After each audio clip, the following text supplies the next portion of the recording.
You got to stay behind the podium. You Yes, can literally I just set it down there? That's what Let's I'll just do. wait till you get started. Right before you get started, we'll set it down there.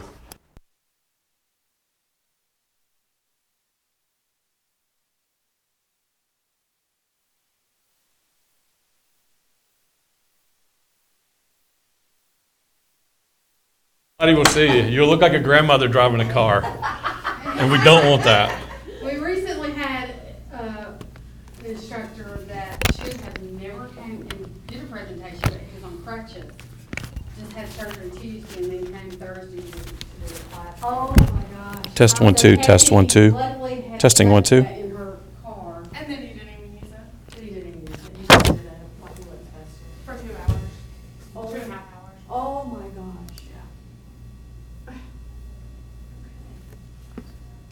Briefly, Yes. did not go as expected. He still doesn't really have a clue as to what we're doing, and I may not be explaining it on his level that he understands, but we kept going round and round, and I just got frustrated. Test 1 2 1 2. I'm sorry to hear that. Talked to him also about the position that we already have in our department, and HR said we could hire at any time. He said, maybe we cannot. It's not in the budget until since you can find the dollars to fund that person, then maybe you cannot. Which I would expect to be the answer, which becomes another reason why the transition to most will move. Now, he's still gonna need, he'll still need He'll still need an an outbound outbound person, correct? Yeah. You'll see my kind of scratch notes of the 3 recommendations, is that, right, some things, we didn't change anything else. However, his budget will be blown out of the water if we choose not to do something, right? Because I don't think He's this- expressed, he's all for moving heavy and all that.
Test 1 2 3 1 2. Sure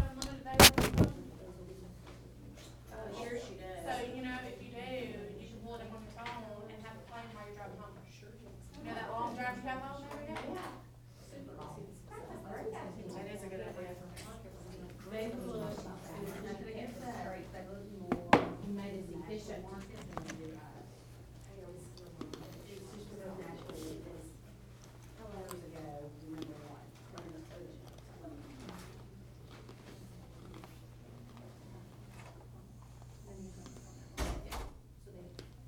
So where's the, Dr. Bailey came for that. See, no, that's exactly, Yes. the microphone was on somewhere I was talking. I can't talk. Who's got the microphone? Oh. It's off right now. I had to turn it up for a second just to test it. I'll stop talking about you, John, because I don't want people to hear it. Just join the gang. I mean, there's plenty of people who do that. Hey, this was your Everybody week else to be does. mean. Do what? This is your week to be mean. Is it my, I give the whole week because I'm never mean. Next week it'll be Kathy's, and then I'll come back around the rest of the weeks. Okay, so we're ready.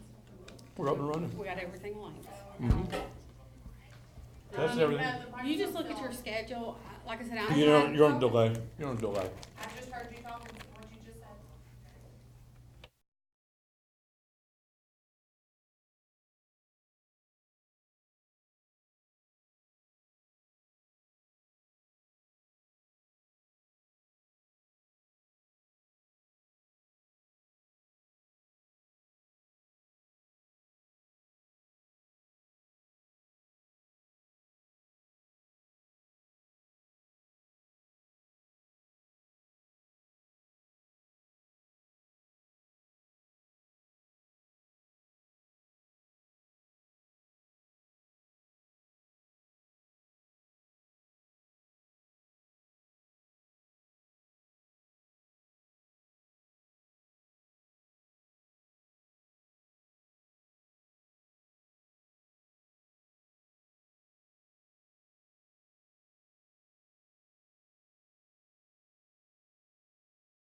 Right? I don't want to say one thing. All right. It's all yours. Good morning and welcome to the Interprofessional Joint Accreditation Training. So hello to all of you who have joined us by live streaming, so welcome. We look forward to bringing you a comprehensive program today to walk you through the new process as your region will be moving into the joint accreditation at the time for your re-verification. Few things that we'd like to cover, certainly is a brief review of the agenda. After our welcoming and our overview, we will certainly move into our joint accreditation fundamentals. We will give you time for a short break, and then we will also jump straight into the documentation of not only the continuing education process, but certainly the importance of complete and thorough documentation as we move to re-verify our joint accreditation program as well. So thank you very much. We'll also work through lunch. A couple of housekeeping items before we get settled into our reflection. You will find on the right hand of the website, all of your slides are linked over there.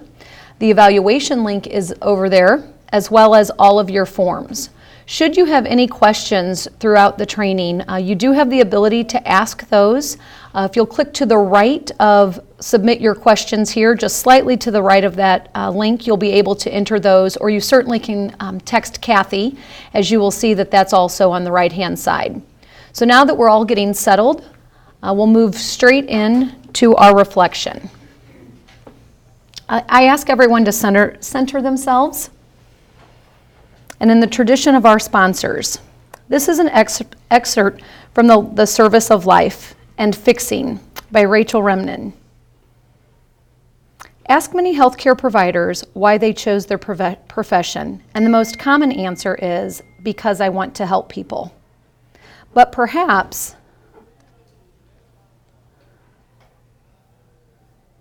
there is a deeper question we might consider. Perhaps the real question is not how I can help, but how can I serve? Helping is based on inequality. It is not a relationship between equals. When you help, you use your own strength to help those of lesser strength. I find that I'm always helping someone who's not as strong as I am, someone who is needier than I am. Helping incurs debt. When you help someone, they owe you one. Serving is different from helping. Service is a relationship between equals. Serving, like healing, is mutual. There is no debt. I am as served as the person I am serving. Serving is also different from fixing. When I fix a person, I perceive them as broken, and their brokenness requires me to act. There is distance between ourselves and whatever or whomever we are fixing, but we cannot serve at a distance. We serve life, not because it is broken, but because it is holy. Over time, fixing and helping are draining, depleting. Over time, we burn out. Service is renewing. When we serve, our work itself will sustain us. When you help, you see life as weak. When you fix, you see life as broken. When you serve, you see life as whole. Fixing and helping may cure. Service heals. So thank you for that.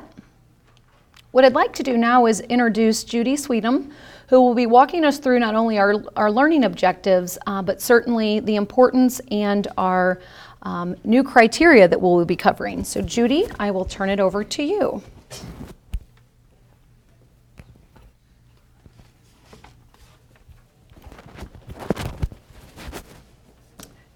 Good morning, everyone. My name is Judy Sweetin. I've been working with Steve Passon and Associates over the number of years, and I'm happy to say that we started with, it seems like probably 10 years ago or so now, when we were working really hard on becoming here at Ascension a CME provider.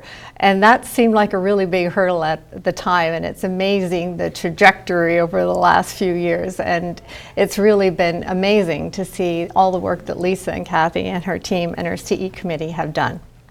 So Our learning objectives here this morning are to understand the trajectory of Ascension CE education from sort of moving from separate entities of ACCME, ANCC, and pharmacy into joint accreditation. And for some of you, this documentation is going to seem very familiar. For some of you, it perhaps will be brand new, and for others, perhaps it's a combination of both. Before we get started, we really want to talk about, for some contextual awareness, what are these joint accreditation criteria? And we're going to sort of jump around a little bit in the sense that we're really going to just hit on those that are meaningful to you and the work that you do planning and implementing CE activities. In addition to that, we're going to try and take a deeper dive into the documents that you'll be using every day, and so that it's absolutely clear what we're asking of you in the documentation that you provide to the CE IPCE department. So those are our learning objectives for today. Now, a little bit about joint accreditation. While Ascension was on their trajectory of becoming one of the largest healthcare systems in the country, there was a burgeoning accrediting body that was resulting with discussions between the ACCME, which was the accrediting body for CME, for medicine for physicians, or continuing education for physicians, nursing, and pharmacy. And really it was around, it's been between 2010 and 2017 that we've seen tremendous growth. I mean, 2010, there were only two, the first two that became the jointly accredited providers. And now I believe that Ascension is one of 89 throughout internationally that is a jointly accredited program. So as Ascension was growing, so has joint accreditation. And so now you can see that there are a number of disciplines that are involved in IPCE education. We have, of course, education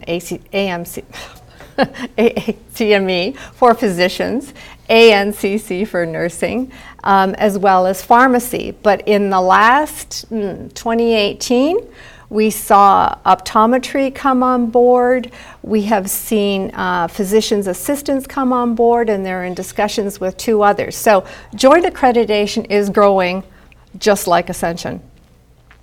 Now, the key difference, and oh my gosh, you're probably going to hear me say this a number of times in our time together today, is the premise being it is education for the team, by the team. That is their mantra. It's meant to be planning inclusive of many disciplines, with recognition to the fact that there is always a place for unidisciplinary education. In other words, there is a time when you're just going to be doing nursing education. There is a time when you're just going to be doing pharmacy. There is a time just for CME. But for 25% of the activities held at Ascension, it's important that it be interdisciplinary. And that means that your planning team consists of the members of your target audience that you're hoping to teach, and it carries on through from the planning committee to your target audience and evaluation and so on. So there you have it. What we're going to be talking about today is the migration, if you will, of the documentation required for the various disciplines into one set of criteria. Hence the beauty. There's no longer having to go through nursing reaccreditation or CME reaccreditation and so on. There's one set of criteria, one set of documents. And for those of you that have been trying to juggle various disciplines, believe me, it represents an opportunity and some time savings and headache savings on your part, in that there is only one set of documentation, regardless of whether it's uniprofessional or interprofessional. So before we get started into the documentation, we're going to take some select criteria from joint accreditation and walk you through them, because understanding the accreditation, the criteria, is going to make what we ask of you in documentation that much easier. So I'm going to refer to JAC and 2, 3, and so on. And when I say JAC, I mean Joint Accreditation Criteria. The first one is, of course, the CE mission. And the CE mission is the driver for all things CE when it comes to interprofessional education. Years ago, when missions were a thing, the mission was quite a bit bigger document. And through the last couple of years, I would say the last 7 or so years, missions have been really pared down. And the mission for joint accreditation simply is all about what are the expected results for your program. And expected results, it's just not a lofty goal, because joint accreditation expects you and requires you to submit documentation about how you've met your mission. So we're just going to take a brief look at that CE mission, as specifically the expected results. Greater confidence in the ability to achieve the desired results of educational interventions expressed as in activity objectives. We've all been writing objectives, some very good objectives, and they go a long way to a better planned activity and a better outcome. And we're wanting to know about confidence in your ability to implement new practices into your work. Now, this came out of the fact that from an adult education perspective, it wasn't enough to just know about something. And I really take my hat off to those accrediting bodies when they recognize that we all may know the best thing. We may know it, but there's a difference between knowing it and doing it. And with our mission, we take sort of knowing that as it's the first necessary first step, definitely, but we're really all about then, it's the change in the behavior. So let's go to that second bullet. Demonstrate improvement in learner ability to apply, to know how to apply care strategies in a practice situation.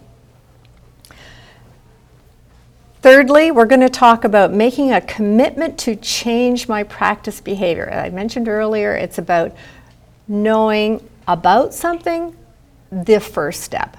The second step is making a commitment. What am I going to try and do different in my practice? And making that statement explicit. And you get an opportunity to answer those questions in every evaluation that our learners complete. Our next bullet is really to follow up with our learners after the fact, probably about 3 months after the fact, when we're looking at performance indicators. You said that you were going to do X. Did you in fact do X? If not, tell us why not. Now, the last tenet of the Ascension mission really has to do with performance indicators, with quality measurements. And I really take my hat off to Ascension, because you determine your own mission and your own expected results. And it's up to you. The Joint Accreditation says you write your mission. And so Ascension has said, you know what, we are such a system-wide organization that's committed to the health care of our patients. As part of our mission, we're going to make sure that quality metrics are included in our mission statement. And indeed, in the last self-study that we went through, we were able to demonstrate that yes, in selected activities, they really did make a meaningful contribution in terms of patient safety and improved patient outcomes. So that's JAC 1. Let's move over now to, of course, there's a JAC 2 and there's a JAC 3, but I'm going to focus on JAC 4. This is going to come up in your planning document, and this is probably the first of the big stumbling blocks when a physician or a planner like yourself looks at this application and says, I have no idea what this means. And indeed, that has been the case for quite some time. And the accrediting bodies have struggled with this. And it is really the premise for planning an excellent an activity. So JAC 4 is divided into two bits, two distinct bits, if you will. And it really has to do with thinking about it from an adult education perspective. So first of all, what is the practice gap? It has to be an identifiable problem. What are you trying to fix? This is the basis for the activity. It can be infection rates are too high. It can be there's too many readmissions. There can be disease prevalence. There can be an uptick in suicide. So these are all examples of professional practice gaps. Legitimate, perfect. We actually have a word count, and I'm not sure whether it's in our planning document or in the documentation that has to be included to join accreditation. But it has to be succinct but complete. So I mentioned that there's two parts to this section, to JAC 4. It's the professional practice gap. The second part of it that is so important, it's the underlying educational need of the learner. In other words, what does the learner need to know to fix the practice gap? It's not enough just to state what the practice gap is. You have to understand what is it they need to do, what is it they need to apply, what is it they need to change, how do they need to work with their team members in order to fix whatever the problem is that's been identified with the professional practice gaps. So two distinct pieces to JAC 4. Now let's talk a little bit about JAC 5 and what is the activity intended to change. An Ascension really generates activities that are designed to change the skills and or strategy and or performance of the healthcare team and or patient outcomes as described in the mission statement. And so CE activities at Ascension can be very focused. You may choose to measure, you may choose to plan your activity to just measure changes in skills competence. Maybe you're also going to do patient outcomes. Maybe you're also going to relate to the quality department to look at quality metrics for improving patient care. You get to decide as the planner what your outcome is going to be, and then you create the learning objectives that meet your desired goal. JAC 6 is really about what joint accreditation is all about: continuing education for the team. Ascension generates activities around valid content that meets the expectations by joint accreditation per the scope of practice of the target audience. These expectations include building CE that addresses the needs of the healthcare team and how that team can impact improve patient safety and outcomes. Now, it really, I've seen so many applications over the years, and I'm always struck by people writing professional practice gaps, and then they get to JAC 6 and they're writing their outcomes for the activity. And it's like, did they not read the first paragraph? Because sometimes there's a very profound disconnect between what the professional practice gaps are and what the scope of practice and the intended outcome is. So it's almost like a continuum. The practice gaps drives the educational need, which drives the learning objectives, keeping in mind the target audience that's going to be attending your CE activity. Scope of practice is the recognition that the content that you develop meets the needs of the target audience. In other words, if you are talking about compassionate care, you may be wanting to include nurses and doctors at your planning committee. But is there a place for a pharmacist in that compassionate care? Maybe. And maybe it's really dependent on you as the planner. If you say, oh yeah, the pharmacist is definitely part of the compassionate care. And this content here, these 4 or 5 slides, this absolutely will pertain to our pharmacists. So as long as there's recognition throughout your content that there is very much content driven by the needs of that target audience, then it should be there, and you fulfill the criteria in JAC 6. Now JAC 7, and they used to call this, they recently changed the wording in the joint accreditation criteria. And I like to, it says continuing education that promotes active learning. And coming from an adult education background at one point in time in my life, I really understood active learning very well. But learning in a healthcare discipline has really evolved over the years. It started out with the sage on the stage, as they like to say, and you were supposed to listen. In fact, you know, healthcare learners are actually really excellent listening to people from a stage. But more than that, it's been proven time and time again that the more interactive that you can make your education, the better the learning that comes away from that activity. So what methods are you going to engage that promotes learning of your target audience? More than a PowerPoint, more than one person standing up at the front, and that's why I was really so happy that April was able to join me, and I'm hoping a little later maybe we'll get Lisa and Kathy up here as well to explain a bit more, because we all learn from different people in different ways. And so methods to engage active learning: are you having a panel discussion? Is there time for Q&A? Is there a role play? Are there other materials that you can use in your activity that promotes learning? And we're going to talk a little bit more about that later.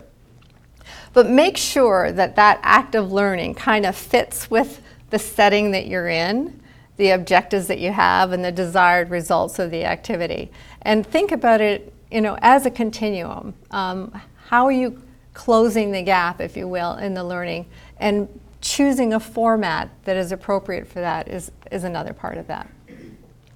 So our next criteria, and there are 13 criteria, by the way, and I think we're talking about 9 of the 13 today. So we're on to JAC 9, and this is about support tools to reinforce learning, and it kind of is a carry-on from choosing an active learning format. And they used to call this ancillary tools, and they used to call it non-educational interventions, and nobody could figure out what that meant. So support tools is kind of a tool that people understand more readily. And people used to say, got that covered. Everybody's getting a PowerPoint deck after they leave the activity. And joint accreditation was like, not quite that. What we really need from you is, what are the patient education materials that you're going to distribute? What are the algorithms that the nurse or the practitioner or the CME professional is going to use in their practice setting? What are there letters that a patient may have? Are there pictures that you'll be able to show your patient to better explain the disease condition? These are all the support tools to reinforce your learning.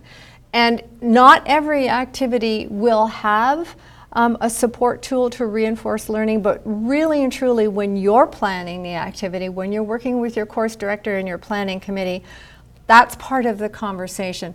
What tools can we use in addition to the speaker or speakers and the PowerPoint to promote learning with our audience? JAC 10.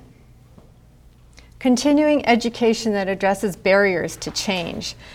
Now, in our evaluation, and we get this from every evaluation, we're actually asking people, okay, did you make a change? You said you were going to make a change, so let us know if you did.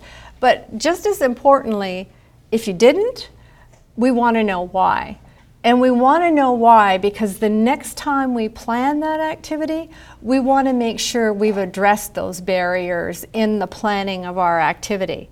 Now, I want to drill down here into some key words. The provider implements strategies to remove, overcome, and thank goodness, they said, or address barriers to change in the skill strategy performance of the healthcare team. Because as long as you bring it up in your CE activity, as long as you address the problem, doesn't necessarily, all those problems are never going to be solved, because 9 times out of 10 we see in our evaluations that there isn't enough time to do what they need to do in their practice. Time is a hard one to get around in some CE activities, but it's an awareness and it's data that the CE team collect here at Ascension, and it's meaningful because it gets presented to the CE committee. Let's move on to JAC 11, and it has to do with outcomes. And Kathy is our expert here at Ascension of making sure that those tools are standardized across Ascension, that they're sent out and that they're collected, that they're analyzed, they're summarized, and they're presented to the IPCE committee. Really integral part of the process. So we're really looking to see, have there been changes in the healthcare team's skills and or strategies and or performance and or patient outcomes? So we have several tools in play at Ascension for measuring outcomes. This is an important part of the reaccreditation. It's an important part of every individual activity that is done at Ascension. Now, per Ascension, and again, kudos to the way that this has been developed within the CE department at Ascension. Every interprofessional activity must have 2 or more questions that impact the activity on the team. This is much different than it was for nursing, CME, or pharmacy. And again, it comes back to the mantra of joint accreditation. It is continuing education planned by the team for the team. And part of what they want to know and what you want to know as an accredited provider is what changes have been made, certainly from the learner perspective, but what changes has happened to the healthcare team as a result. Now, this applies to your interdisciplinary planned activity. It may not apply to your uniprofessional activity. Remember, you can do both, you can plan both. But when it's an interdisciplinary planned activity, we have to ask about what changes has been made by the healthcare team. And there's a whole variety of questions that may be asked depending upon the activity. But what we want to know, in addition to the individual, what the individual has gained in terms of skill strategies or what they've done differently in terms of performance, but how has the team evolved in the provision of care. So, as I mentioned, there's basically 2 parts to this. What are you going to do differently? So it's an individual component, but there's also a reflection, if you will, or an anecdotal response, to put it in adult learning terms. What changes do you think have been made by the healthcare team? Very specific to joint accreditation. It's been set up very well within your evaluation document. You'll see those questions that are embedded in the standardized evaluation, and it's necessary for that information to be captured. So, which brings me now to JAC 12, and there are 4 parts to JAC 12, and I often think of JAC 12 as the stop sign, you know, if you will, the buck stops here. These are the standards for commercial support, and it is the hard rules around which you have to plan and implement your activity. There's sort of no wiggle room, because when you're developing practice gaps and you're writing learning objectives and you're planning content, it's kind of really dependent. I guess it's much more, planner driven.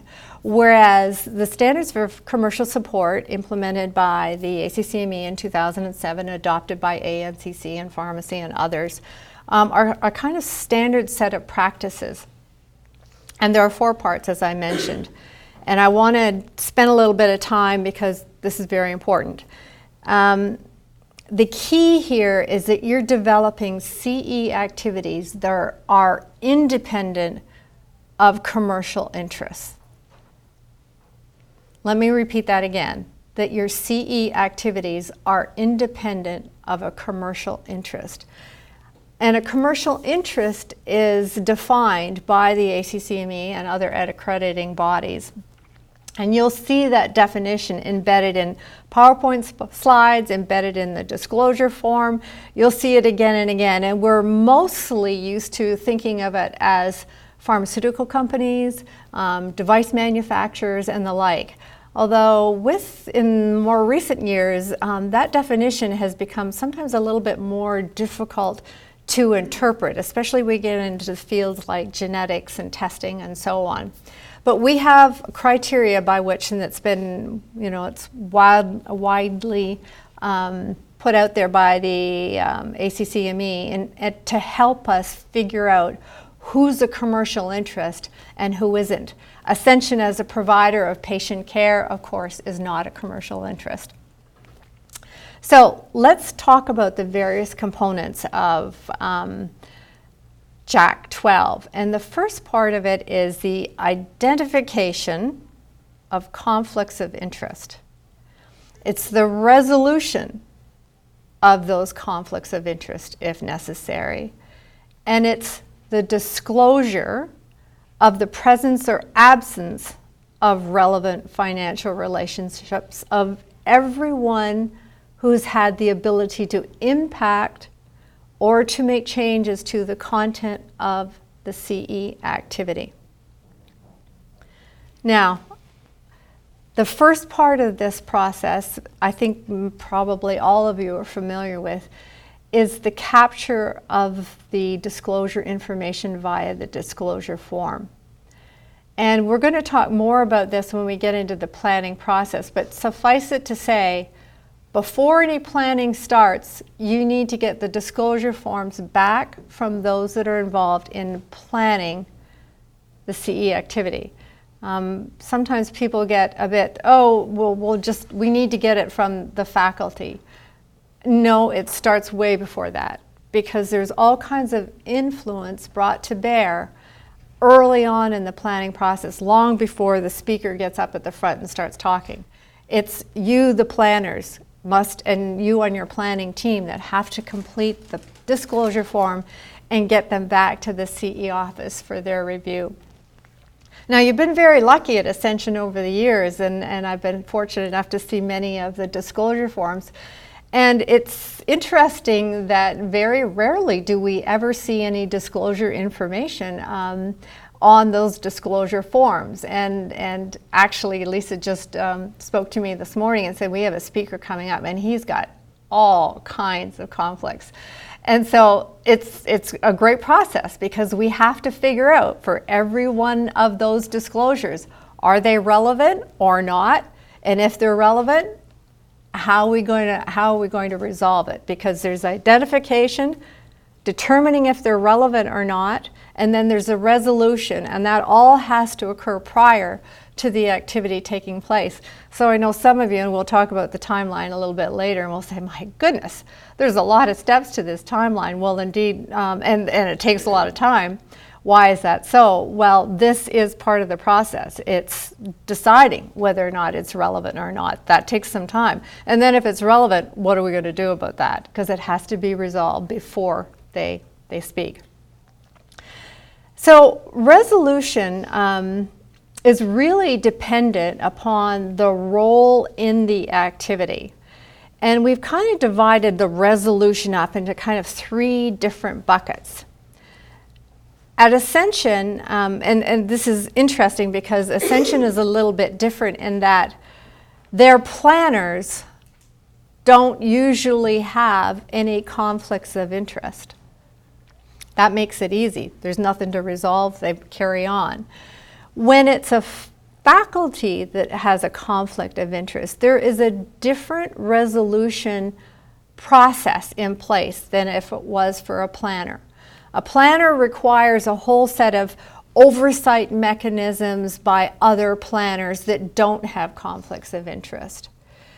If a faculty has a conflict of interest, then their conflicts of interest can be resolved through a review of their content by a reviewer.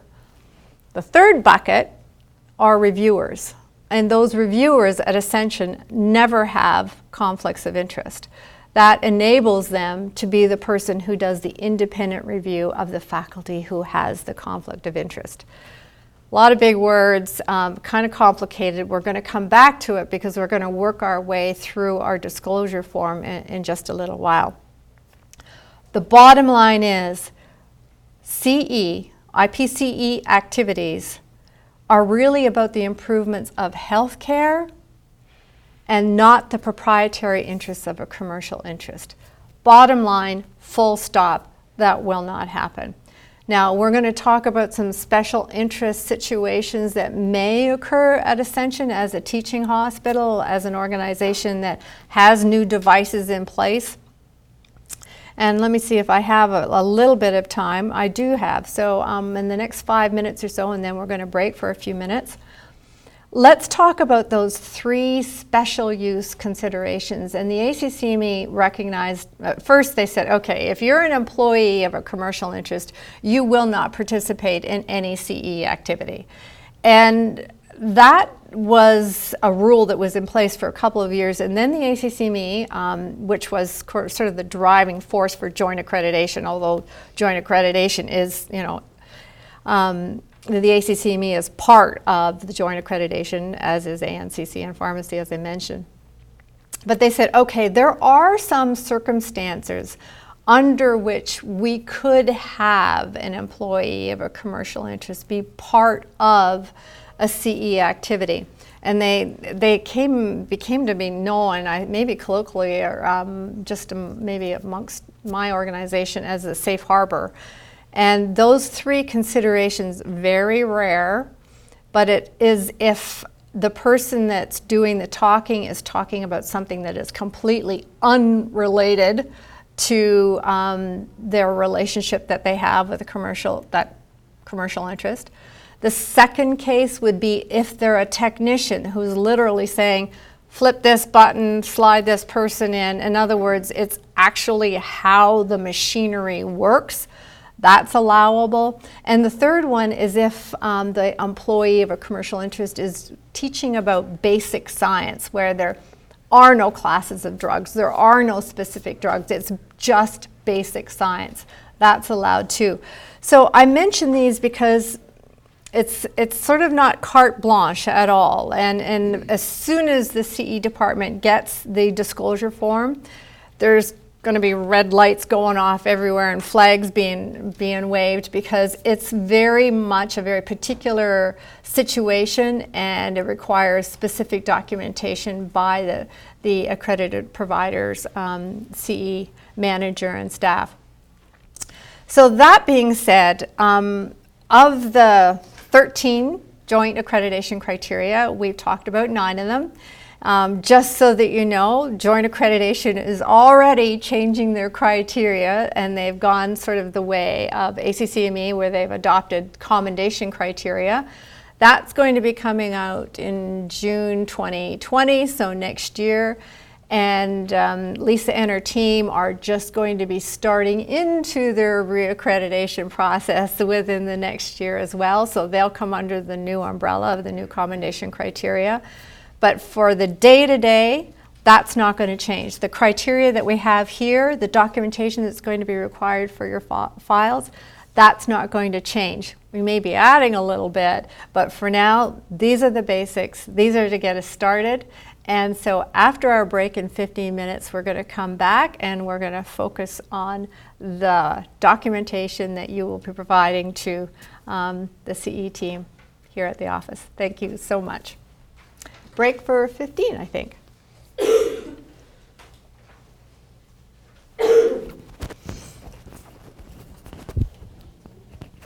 Lose my little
All right, your sound is up, you're ready to roll. Y'all should be used to me doing that too. Welcome. Thank you for coming back and joining us for the last part of this training this morning. This is the deep dive into the documentations that you're going to be using, filling out the forms for joint accreditation. So let's talk about a little bit. Do you have, I think April mentioned a little earlier that there's a link on the right-hand side of your materials where all of your documents are hyperlinked to. And we're going to be looking at each one of those documents very carefully. So in terms of the planning document and regional roles, there is a process to follow. There is a timeline associated with the process, and there's documentation, of course, that goes along with it. Let's take a look at that first document. And it looks, it's called Continuing Education Process. There's a number, it's actually a 2-page document. And so let's talk about what we have. And no, I'm not going to use that. So, first thing we see is 60 days prior to the event, and people usually say, really? 60 days? But with the scope of activities right now that's going on for CE, IPC activities across the board, 60 days is needed. And let's talk about why they need 60 days. So the first step is to complete the continuing education request form. It's an initial request form that you submit by the event organizer and or the regional planner. That can be one and the same thing. So right after you submit that initial request form, there is a consult meeting with maybe with your CE representative, or it can be with the national office. And you're going to talk about who's on the planning team. If it's a national educational activity, there'll be a a consult call with the national education team. And at that point, there's going to be determination of, okay, what documentation do we need? Is it a joint application? Of course, there's joint disclosure forms, and there's a needs assessment document that will be pushed out to you. Once you get through that, then you're going to move into the actual planning of the application, and we're going to walk through that planning application in just a second. And I'm hoping that it's going to sound familiar because we've talked about those requirements a little earlier today and what goes into those sections. So sending an email to all of your speakers and all of your planners, and note in here those that can influence the content of the activity. And what that means is, there's bells going off right now in terms of completing a disclosure form and getting the CV bio, as the case may be. Collecting the proposed agenda, the objectives, planning meeting minutes. These are not expected to be finalized at this point, but the CE team wants to know what you're up to, how is planning progressing, and importantly, it's going to be about that disclosure resolution process if need be. So those, as soon as the activity comes up on the radar, yep, we think it's going to move forward, getting those disclosures captured and sent in is really important.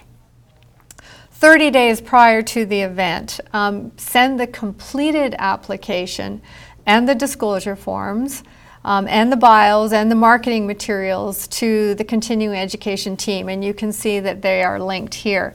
And I said, again, it's 30 days prior, and there's a reason why it's 30 days prior. At this point, the continuing education team are going to send all of your materials to the entire CE committee. And it's for them to review the documentations, approve, deny, or provide a provisional approval. If they see problems, they're going to push back. If there's resolution that needs to happen, they're going to have to take care of that. And just as an aside and just a wee bit of acknowledgement, that way back when a long time ago, when Ascension became an accredited CME provider, Lisa built a CE committee that was really quite extraordinary at the time, and it continues to evolve and grow. And I have to acknowledge that this is a CE committee that sometimes we see them where they're really at the 500,000 foot level. This CE committee is involved with every single application. They review it, they deny it, and they talk about how it can be better. They're instrumental all along the way, and we have representatives on the CE committee that are from every department, every discipline, including risk and quality, and that's very important to the success of the CE program at Ascension. So back to the required documentation. So after the completion of the documents, and the CE committee then reviews, approves, and troubleshoots for you, then you'll get the approval to move ahead. Then we get into 2 weeks prior to the event. So in other words, you've got a little bit of time here, because believe it or not, this CE committee doesn't meet every day. And while Lisa does an incredible job of getting them together, they review a number of applications whenever they meet. So 2 weeks prior to the event, the final documents need to be sent to the continuing education team, and that includes the agenda, the session objectives, the presentation themselves, and the marketing materials. And you can see the links to those 2 email addresses there where you will attach documents for them to have. The event, if the event is canceled or rescheduled, you have to know the continuing education team. If you're missing documentation, that CE activity cannot move forward. They must approve those documents before the event happens. Prior to the event, a sign-in sheet. Some of you use sign-in sheets. Some of you have moved to electronic formats. If you're using sign-in sheets, and we'll get to that in a little bit, it has some very specific requirements on the sign-in sheets. Then again, prior to the event, update the disclosure slide in the PowerPoint to reflect the speakers for this event. So in other words, if you have multiple speakers, you're going to have multiple disclosure slides. The requirements are that you disclose what their disclosure information is, and you also disclose if they have nothing to disclose. That sounds kind of funny, but there is a distinction made so that the target audience knows that this person either has conflict of interest or they do not, but both need to be made clear. Then you hold the event, as you can see. They have to, and you from the podium preferably, encourage people to complete their evaluations at the end of the activity. They must complete a survey in order to get credit for the activity. You might mention that to them, because sometimes you get people leaving and then after the fact coming back to you and saying, why didn't I get CME credit? Well, because you didn't complete the appropriate documentation.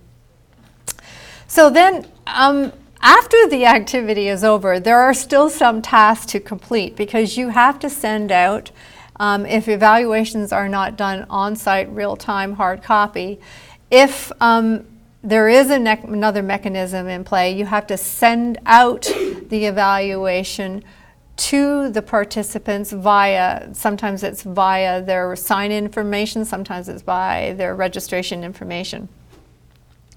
2 days after the event, complete the sign-in sheet and send it off to the continuing education team.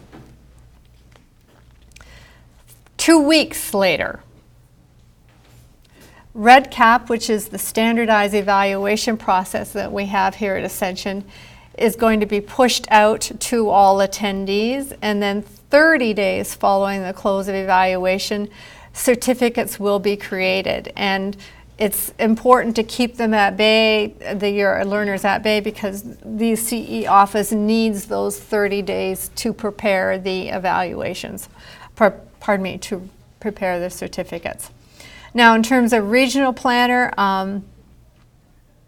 They will let the CE office know when the files are complete, and they'll add them to JPARS, JPARS. I'm familiar. Oh, pardon me. Thank you. It's Joint Accreditation PARS. How well I know PARS. The regional planner will send the evaluation summary report to the continuing education team. So that will be sent out to them. Finally, 60 days. If they're doing performance metrics evaluations, it will be sent 60 days out, and a link will be sent out to the attendees of the program for them to complete their performance and or patient outcomes evaluation. So there you have it. It's a pretty comprehensive list. It's made to be able to be streamlined, and it would make sense that first I do this, then I do this, I do this.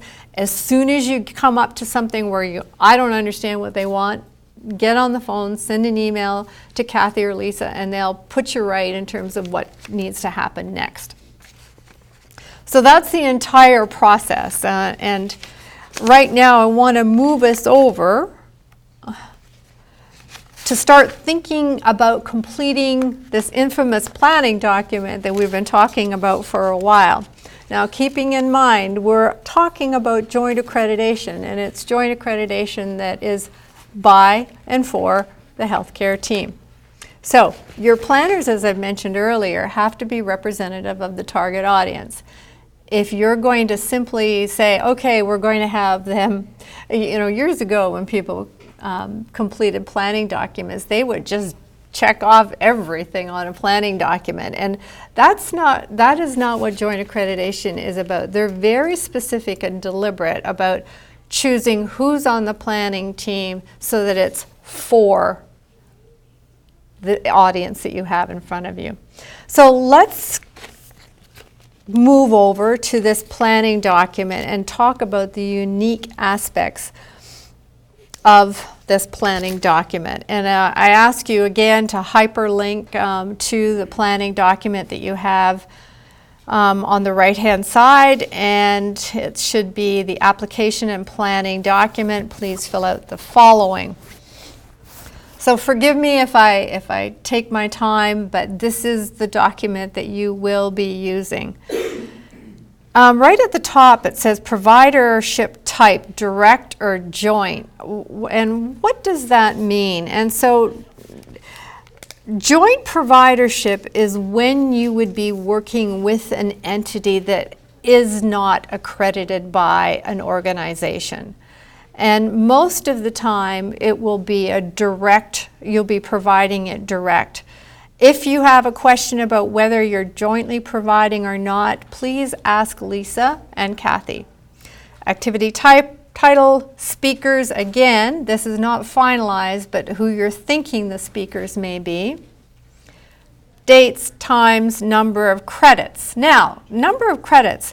I'm not sure that you have been involved in determining how many credits an activity has. Again, this is something that can be discussed with the CE team via phone call. Suffices to say that it's based on time, and it's added in 15-minute increments. So you may have an activity that's worth 0.25 of an hour or 0.25 of a credit, and you simply add up the time. Now this time includes the time spent in evaluation. So you can work with Kathy and Lisa to determine how many credits. Target audience. Now, We have some questions. oh, we have some, Stop right there. certainly. Let's see what our questions are. And April, would you like I to? think it might be easier, do you mind? Oh, sure, not at all. So we'd like to address some of the questions that have come in. The first one being, can we do the certificates in REDCap? Unfortunately, at this time, the certificates are unable to be built in REDCap to display the required logos for our joint accreditation.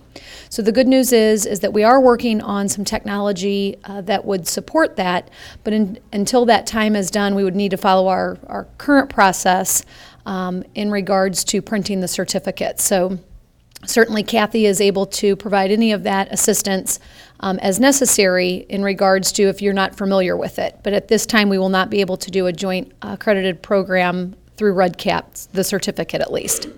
In regards to the save the date question, the sooner you are aware of your education, the better it is to enter it so that we can meet the timelines. And we certainly understand that we know last minute education requests are coming in. As a reminder, all of your chief nursing officers, vice presidents of patient care have been made very, very aware of the transition to the joint accreditation and have verbalized their understanding. So they will not be surprised if they give you a last minute education that potentially will be denied due to the timeline. But the sooner you know of your education, the better it is to enter it so that you in fact have your approval in the time that you need it. So please keep the questions coming in. We will answer them in between each of our sections as we need to. So thank you, Judy. Thanks.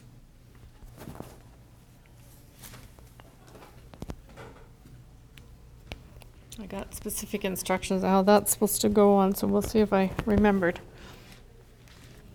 All right, let's carry on with the planning document then here. Target audience, left-hand side, middle of the page.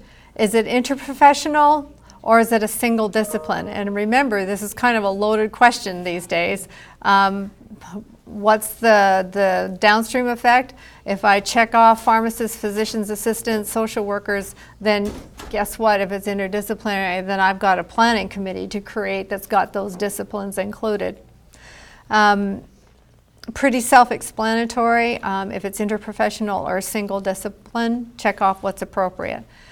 Activity type on the lower right-hand side, deciding whether or not it's going to be a live course. So in other words, a warm body at the front and a real audience behind. Is it a live webcast where I use my computer to sign in? There's a live person speaking at a specific time and date. That's called a live webcast. And during internet, and if I understand correctly today, while this is kind of a webcast, if it's saved for people to be able to access some other time and some other place at their own convenience, that is what we call an internet enduring activity. You also have e-learning modules done on your own, journal-based CE. I don't think you do so much of journal-based CE just yet. Others, just an interesting aside, the American Medical Association that's part of the ACCME and thus JA are looking at innovative ways of doing CE. And it could be, I know from years ago that they instituted performance improvement activities that have a specific set of criteria, stage A, stage B, stage C. So there are kinds of CE, IPCE activities that go in the other category that maybe are mixed formats, but if you're unsure which to click, call the office. So regularly scheduled series only. Regularly scheduled series, we call them RSSs.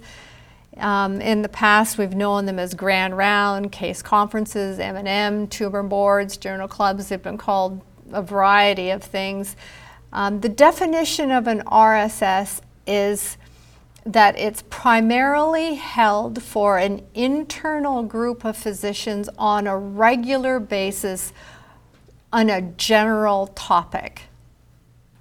That is the definition of an RSS, in case you were wondering. Then applying institutions, check off what is appropriate. Then right at the bottom of the page, they say commercial support, proposed source of funding. If you check this off, and there has been communications with a pharmaceutical company or a commercial interest of some kind, please let Lisa and Kathy know right away. There's a whole set of documents that have to be completed if you receive commercial support for your activities. Things like what we call a letter of agreement that has to be signed by both parties, an income and expense statement that it has to be prepared ahead of time. So there's a number of things that if you're talking to a commercial interest, make sure Kathy and Lisa know about it. Target specialties, that's pretty self-explanatory. Independent planning process, this really talks about contact information, who you've got, who are the speakers, who's the nurse planner. This is fairly straightforward. Lisa's also included the members of our CE committee, none of which, by the way, have any conflicts of interest, which makes it wonderful in terms of resolving conflicts of interest, but they're all listed there for you. And I ask you to turn now to page 4 of the planning document.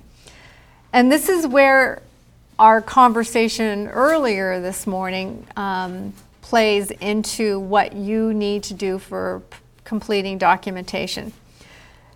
Brief description of the activity. Read what are the practice gaps and note the underlying educational need. Remember I said there are 2 parts to JAC 4. Here it is here in your planning document. 100 words. This is meant to be electronic. You could fill it out, but it's going to have to be electronic at some point. You have 100 words to tell the CE department what's the problem that you're trying to address with your CE activity. Then we're talking about, and I mentioned this earlier this morning, that learning needs are really in 3 buckets. Is it a knowledge need, is it a skills strategy need, or is it a performance need? But these are the needs, the underlying needs of your learners. That's very important. So you've got the professional practice gap and the underlying educational need. I know we talked about that earlier today. We also talked about the intended results for the gaps. And as I said, it's sort of, it's meant to be a logical flow. There's a problem. What are the needs of the learner? Okay, the last part of it is, what's the outcome that we're expected for each of the category? 50 words here. Again, looking to articulate that expected results in terms of skill strategies, performance, or patient outcomes. Now, I want you to notice a difference here between our underlying needs, our knowledge, skill strategies, performance. Those are underlying needs. That's in the second box. The third box is about outcomes and written in terms of skill strategies, performance, and patient outcomes. Different 3 categories, slightly different. Attached documentation, a minimum of 2. This is to substantiate the gap analysis.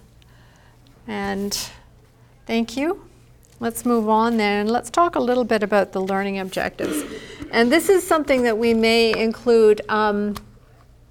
Lisa and I were just talking about this earlier today, about the need to have well-written learning objectives. There's actually an acronym called SMART that we may link to in your documentation about how to write learning objectives that are realistic, time associated with time, and so on. There's an explanation for each letter of the acronym. Include the learning objectives in the planning document. Ensure they address the various disciplines targeted for the activity. They should reflect the gaps and the needs of the activity. And, I thought this was just something that was internal. Sometimes you get good learning objectives, sometimes you don't. And I was talking to a grantor from a commercial interest, and he said, you would not believe how many applications we get, and we read all about the gaps, professional practice gaps, and then when we read the learning objectives, it's like there's no marriage between the professional practice gaps and your learning objectives. So think of it as step 1. It's a logical process. It's a continuum, if you will. What's the problem? What are the needs of the learners? What am I expecting them to do differently? That's how you write good learning objectives. So we are digging in, as I mentioned, for this planning application, and we've been working through, we're on page 4. Let's move over here onto page 5, and I think that's not included here. Good, all right. So on page 5, we have at least 3 learning objectives. We have places on the document that you can actually input the learning objectives. The learning objectives will be reviewed by the CE committee, and you may get pushback in order to help you rewrite those learning objectives to make them clear, to make them standardized, to make them measurable, to make them realistic, or to make them time-oriented. All those as part of the acronym for SMART. A selection of methods to engage learners. Remember we were talking about that for one of the JACC criterion. How are you going to engage learners? Is it going to be a lecture? And this is something that the CE committee looks like. What else is there going to be besides a lecture? Include case studies, including a panel, include a roundtable discussion, include some small group work. All formats that you can include in your CE activities. And more importantly than just checking it off, and this is required documentation for Lisa, is that she has to provide the rationale for, so why did you think that a panel discussion was a great option for this activity? And it's, perhaps the answer is we have different viewpoints. It was a case counterpoint. We have a pro and a con. Wonderful format. We use case studies. What better way to teach our clinicians than to use actual cases that they might run into in their practice? So there's all sorts of methods, and encourage your planners that you're working with here to think, what else can we do besides a lecture up at the front? Non-educational tools, again, this is part of the JACC criteria that I referenced earlier today. What else, of course we're going to give them the handouts, but what else are we going to provide to our learners to aid in that transition of adoption of new behaviors? Remember we said just gaining new knowledge isn't sufficient. Changing behaviors is what CE, interdisciplinary education, is all about. Desirable attributes, we decided not to focus on this today because this is it's an important part of it, but it is something that can be handled by the CE team if you're not able to do so. Suffice it to say, there are a set of criteria that are roughly divided into buckets, although there are more. There are IOM competencies, there are ACGME competencies, and there are also interprofessional competencies.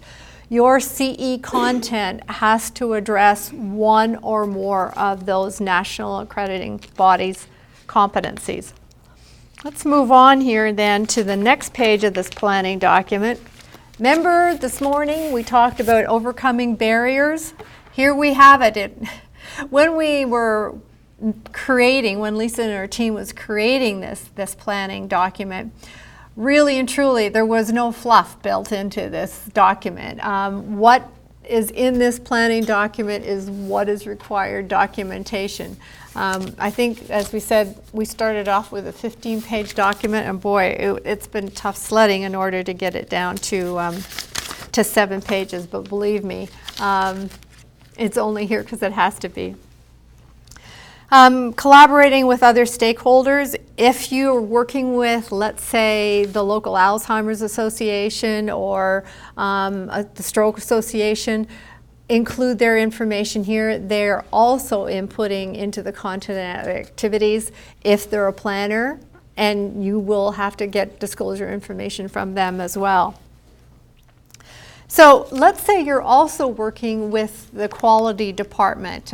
They are instrumental to the success of the IPCE program, and we encourage you whenever possible to marry what risk and quality are doing with their initiatives with an opportunity for joint accreditation CE activity. A terrific way to provide CE. What kind of data sources are you working with to plan the activity? And there's a number of options here to check off and to attach. So this last section, we come to the evaluation component. And Kathy has been working real hard with REDCap to consolidate this part of the evaluation. And so we're not going to spend some time with it here, understanding that we talked earlier today about how it's pushed out, how it's collected. It's collected, summarized, and analyzed at the CE end, at the CE program end. So we're not going to take the time to talk about it here today. Course names and submitted. So this is the planning document in its entirety and all the components. And really and truly, we've tried to make it as painless as possible, but the text that we require from you to be thoughtful and well thought out are the professional practice gaps, the underlying educational need, and the intended results and the learning objectives. Those are the 4 areas. Basically, everything else is pretty much click. We have some more questions. We have some more questions. Okay, that's good. Let's talk about some. So the first question is, do we use Bloom's taxonomy for objectives? Oh, nice. I love to hear. That's absolutely super. If you're using Bloom's taxonomy, if you're familiar with it. Repeat the question, please. Okay. Oh, sorry. Yeah, I was so excited. The question was, can we use Bloom's taxonomy to help us write our learning objectives? And by all means, I find that some disciplines are really good at writing learning objectives. If you use Bloom's, that's excellent. As I mentioned an acronym called SMART. If that helps you write learning objectives, please do so. Actually, I think it would be a really good idea if we included Bloom's taxonomy as a hyperlink in the planning document if it's going to help people write learning objectives. So was there another question? The next question is, would it be commercial support if a vendor pays for a booth at the event to display? Yes, when a vendor is paying for food, they should be no, sorry. Booth. If they pay for a booth at the event, so. Oh, okay, good. Thank you for the clarification. If there is an exhibit booth at the event, exhibits are very much a separate entity and not included as commercial support for your CME activity. And as long as that exhibitor is away from the CE event, and as long as the learner doesn't have to they can't get to the CE activity without going by them or through them, that's okay. Remember, the aim is to have independence from any commercial interest and the CE that's going on at the time. But exhibits exist apart. It does not require a letter of agreement, and there are certain sort of geographical or physical considerations that you should be talking to Kathy and Lisa about when that occurs. Good question, though. One more. Mm-hmm. So the next question is, our NICU does journal clubs. How do you count them? A journal club is a form of RSS. Sorry, the question was? Our NICU does journal clubs. How do you count them? Our NICU does journal clubs. How do you count that? Again, it goes back to the definition of an RSS. Is it meant for your department? Is it held on some sort of regular basis about topic germane to the NICU? The answer to all 3 of those is yes, and by definition, it's an RSS. And we will do a separate call for them. And Lisa has just let me know that for those folks that are completing RSS applications, there's a separate call coming your way to outline the requirements for them. Basically very similar in terms of professional practice gaps, underlying educational needs, learning objectives. That's all very similar. There's just a slight nuance because of the requirements for the documentation that you have to provide with JA for RSSs. Thus, our conversation a little later. Now, we're going to talk for just a minute about the planner form, and if you would, it's after the disclosure form in your packets. Well, so if you have packets, so for those of you that are clicking on them, I don't think mine has a planner form in it. No, it's right after the planning document. Oh, it's right after the planning document? I missed it. Anyway, let's talk about this planner form and why it's here. Very important document. Remember I said when we were talking about the standards for commercial support, and you have to know who is inputting into the content of the activity. And if you just have one faculty, it's really easy and you're like, why am I doing this planning document? Well, I also know of activities where there's 500 faculty on a sheet like this. it's critical to keep track of who's involved in your CE activity. And it's unbelievable. I just was in a meeting last week and a survey, and they said, I thought you had a pharmacist. And they're like, oh my goodness, we forgot to put it on the planner form. So this planner form is really important. What kind of information are we looking for you? Name, individual's role in the activity, and then it's got these two columns that says name of commercial interest and nature of the relationship. And you're thinking, this information comes from the disclosure form. And chances are at Ascension, most of the time, I would say that you're going to be able to put a 0 with a line through it for both of these last two columns. However, if you have somebody who has a conflict of interest, then look at that disclosure form and make sure whatever is listed on that disclosure form appears on this planner form. What is the name of the commercial interest that they have a relationship, and what is it that they're doing? What is the nature? Are they on the speakers bureau, or are they consulting for them? And that information is captured on the disclosure form that we're going to talk about right next. So it's not only the planning committee that's on this form, it's the faculty that's on this form, and perhaps the reviewer, but most of the time, if there's a reviewer involved, it may be from the CE team that are assigning the reviewer. Make sure you capture everybody. Now, in terms of yourselves, if you're a planner, that if you're writing the learning objectives, your name's on the list. If you're in charge of the venue and collecting the evaluations, you don't have the ability to impact into the content of the activity, then your name doesn't go on the list.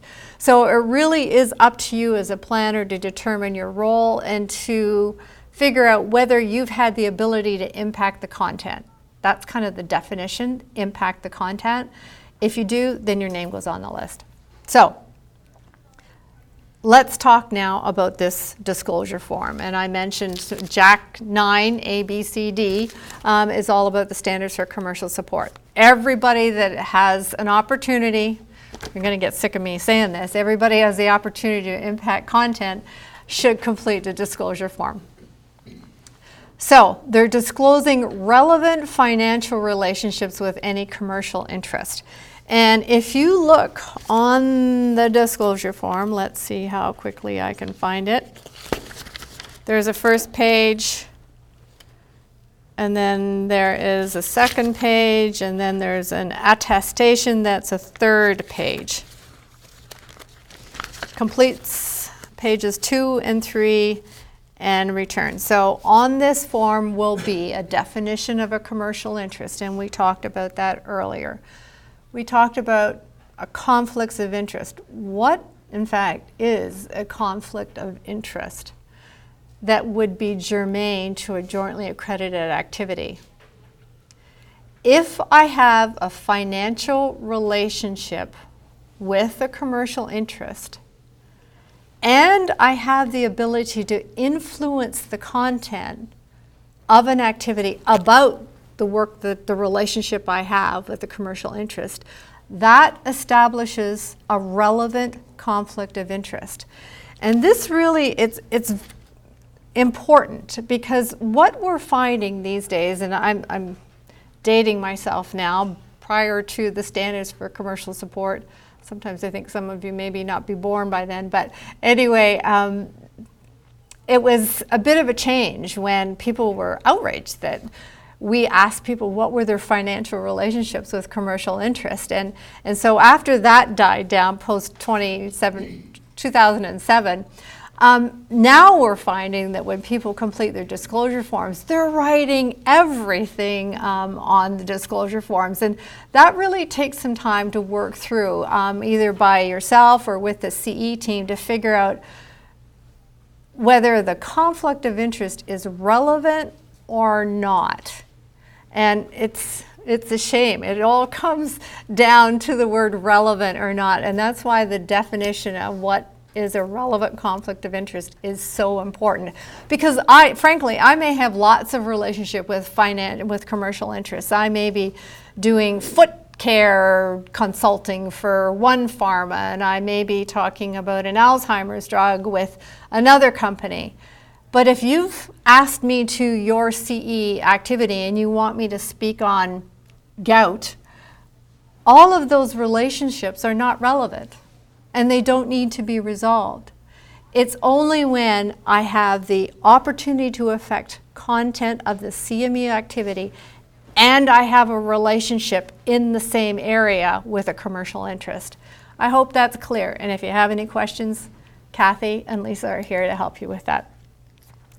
So I've gone on a little bit about the disclosure form, but I think it's important because we're seeing disclosure forms more and more with lots of disclosure information written on it, and it's up to us, first of all, to figure out if it's a commercial interest or not. And that's why I mentioned earlier that sometimes it's hard to tell whether an entity is a commercial interest or not. And you need to figure out, do they have a product or a device that is on the market? And as I said, with all of these new startups, sometimes it's a little confusing about whether they are a commercial interest or not. Then you have to determine whether it's relevant or not. So this disclosure information, you wondered why it took 60 days. You may find it takes you a few days to figure out this disclosure information when you finally get it. And I know all of us are challenged by trying to capture disclosure information in a timely fashion from the people we need to get it from. I can't tell you how many times I've been walking down the hall asking questions and filling it out as I'm chasing a physician on their way to something else to make sure I have this documentation complete. So let's talk for a little bit about the bottom of the page of this disclosure form and the categories that disclosures fall into. And sort of the big red flag, and the reason why it's first, is employee. Because as I mentioned earlier, by and large, if they're an employee of a commercial interest, they're not invited to participate. And I mentioned the 3 safe harbor considerations, so rare. Chances are, if they're an employee, you're not going to work with them here at Ascension, but there's a contingency for that. Do I get royalties from a commercial interest? Do I have intellectual property rights from a commercial interest? Do I do consulting for a commercial interest? Do I do non-CME services for which they pay me for? Do I do contracted research? Do I have ownership interests? And others. Now, keep in mind that disclosure information is only good for a year, and it means that every year I have to get another disclosure form completed. And it also, and this is important too, I think I've said it's important a lot, but this is important too, it also includes the disclosure information of the spouse or life partner. And this becomes then part of the resolution process. They must declare from their spouse or life partner. And there was a point in time that if the spouse and life partner was an employee, they were dead in the water too.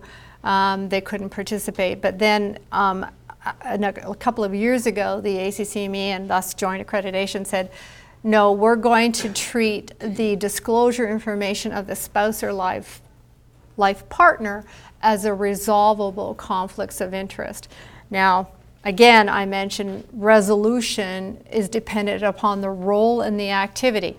If you're a planner and you have a conflict, that's a different resolution. If you're a faculty, that's a different resolution.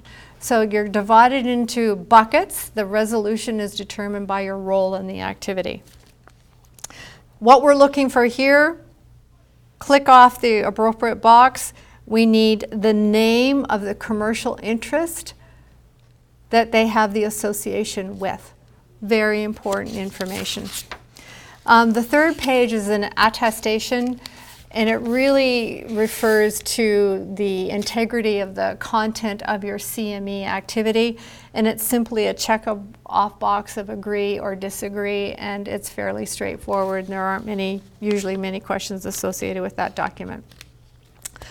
So that is the disclosure form, and you see how it fits into the timeline.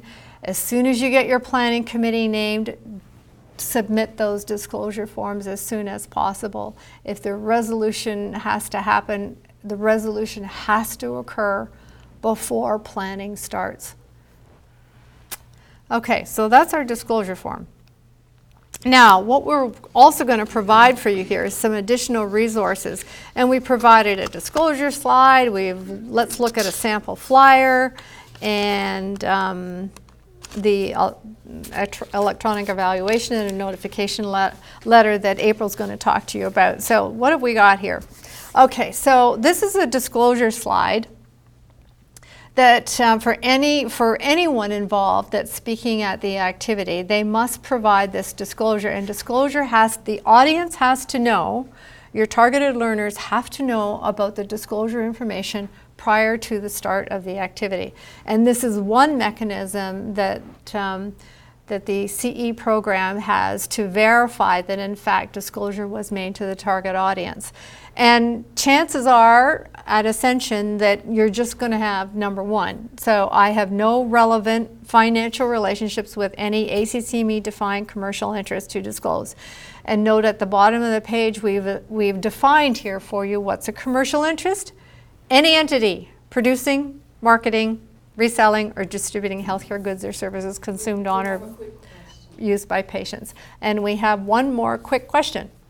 Can one disclosure cover several activities? Many planners will cover multiple activities. Yes, that you can. In fact, for the CE committee, we capture one disclosure for the entire year, and they may be involved in several activities.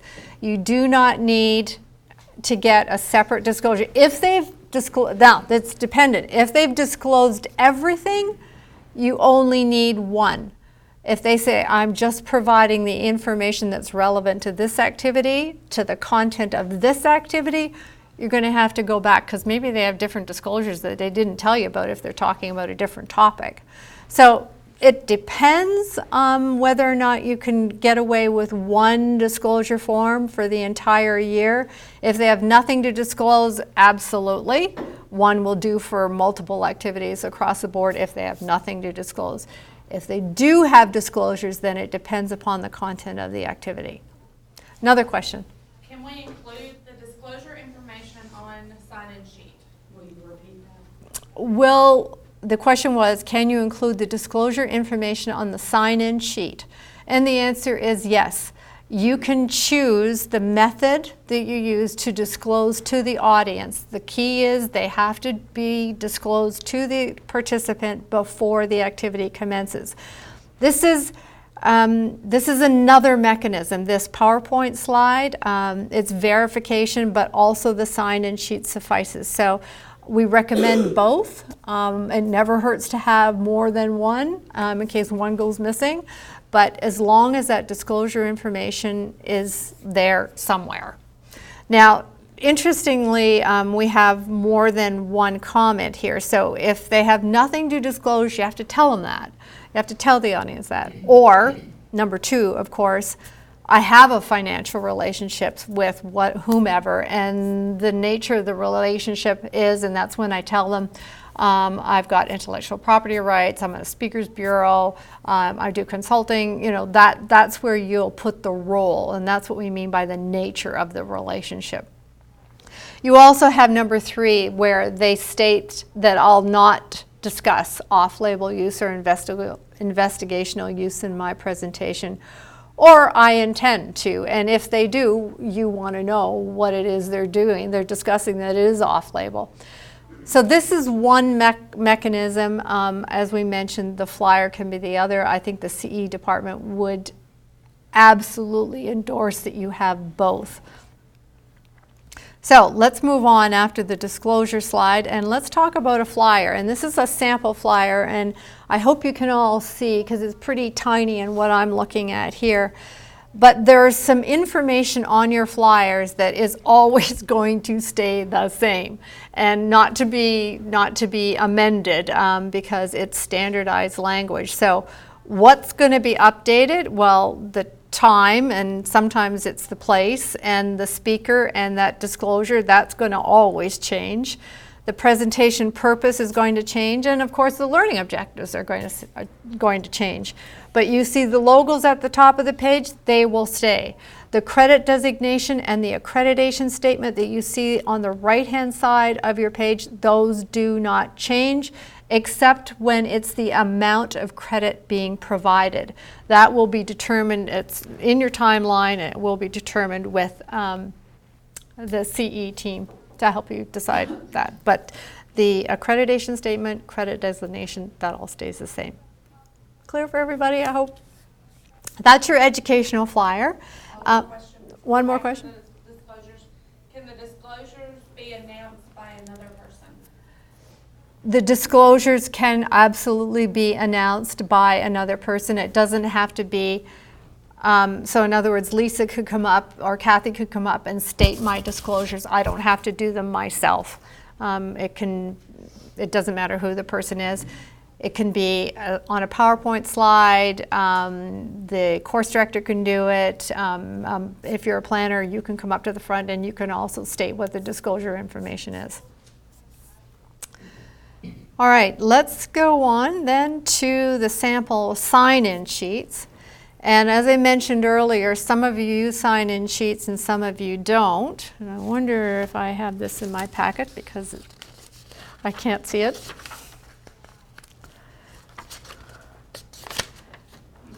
I have it coming. There's my flyer. And we have the sign-in sheet. So now this, this is often, I've seen these kind of documents used for RSSs. Again, this documentation, this is how people may be getting credit. It's very important to have this completed. So you're getting the name of everyone, their hospital ministry, what they're affiliated with. Of course, there's the third column. And then we're checking off what is their profession is the fourth column. So the attendance roster, for those of you that are using hard copy, this is fairly straightforward and it's probably familiar to what you have been using in the past. And that's to be submitted with your other documentation to the CE activity. So now we're going to move to the electronic evaluation. And this section is really all about REDCap. And the authority on REDCap is going to join us briefly to talk about how that works. And thank you, Kathy, for joining me up at the front here. Can I pin this on you? Oh, yeah. Yeah. Thank you. You're welcome. Okay. So I want to talk to you a little bit about the electronic evaluation. We moved to REDCap to have an electronic process versus a paper process. It has worked very well. When we create the REDCap evaluation, we get two ways to do it. A QR code, which we hand out in class, or we also get a link that we display on the website when we do our live stream. So there's two ways to do that. You can also give them out in class, or you can email it to the attendees after the event if you don't have that information right available to you at the time. Within the eval, we ask a lot of questions. It goes on about like the change in your practice, the team changes. We also include test questions. We in Ascension, Alabama, ask 4 test questions at the end of every presentation to ensure that they were understanding the material and all that. We do require that everybody fill out an evaluation to receive their ICPE credit. There was a question that just came in about ICPE credit one equals 60 minutes. Yes, 1 credit is 60 minutes. I know some of the different state boards are a little different, but yes, for JA it is 1 for 60 minutes. Yeah. Are there any questions about the performance? We do, there's not an example in here. We do ask several questions that relate to performance also in there. And is it pushed out 60, how long after? It will, 30 days as of right now, just because we don't want for people to forget about it. But we will address that later if we need to change it and push it back a little later for performance outcomes. Anybody else? April? Thank you. So you'll also find a notification letter. So as you are preparing to move into the joint accreditation provider unit, you'll need to let your current accrediting association know of your intent. So we have provided you a template that you certainly can fill out for your local region or facility to allow them the opportunity to and the awareness that you will be moving from one accreditation provider unit to the joint accreditation. So that is included in your forms for you, and that we would ask that as you are preparing for your transition, that you would initiate this. So that would be the goal of the regional planner, to initiate that and send that to their accrediting body. All right.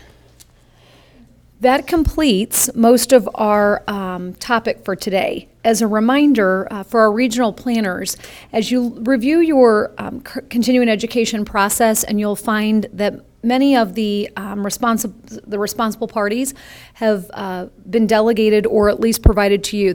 Most of this work is incredibly familiar to you. It's what you were doing in your regions as it stood. This still allows you your local control, and we'll have the regional or the national kind of back-end process to support your efforts. We certainly know as we continue to bring more markets in, we will evolve and continue to modify as necessary. We identified that it would be beneficial to you to be able to link directly into this continuing education process. Those edits will be made, that as forms are added, you'll be able to link right through this, for lack of better words, your entire planning document here. So we appreciate your time today, and we do have one other question. Okay. Will regional leads be given the template of evaluation to create the regional activities? Will regional leads be given the template to create the evaluation? So yes, the template, yes, they cannot change. Correct. You will be given the template. You will not be allowed to, won't be able to modify that template, but that will be provided for you. That is correct. Another one. Oh, modify content-specific stuff, but not... Modify content-specific stuff, correct. The next question is, will Region 4 be able to include all markets initially? Will Region 4 be able to include all markets initially? My answer to that, I believe, is yes. And so Region 4 was going to have reaccreditation timing differently. I believe the ask is, will they move all at the same time? And the answer to that is yes. The continuing education team is prepared to transition all together. We're going to pause just for a little to allow some questions as they continue to pop up. We are fortunate that we do have a live audience today. Any questions from the live audience? Well, thanks. Great. That group was easy. Certainly, more importantly, we appreciate your time and certainly your engagement with this process. We realize that this is something new. We look forward to really developing and building this process with you. You will receive an evaluation from today's learning, so we would love your feedback, because certainly we have multiple regions that will continue to transition, and we want to ensure that it's useful and meaningful, and we will continue to modify that as well. Any questions, do not hesitate to reach out to either the CE team, so Lisa and Kathy are always available, or myself as well. We want to thank Judy for her participation today. Certainly as a subject matter expert, it's been a pleasure to partner with this work with her. So thank you very much.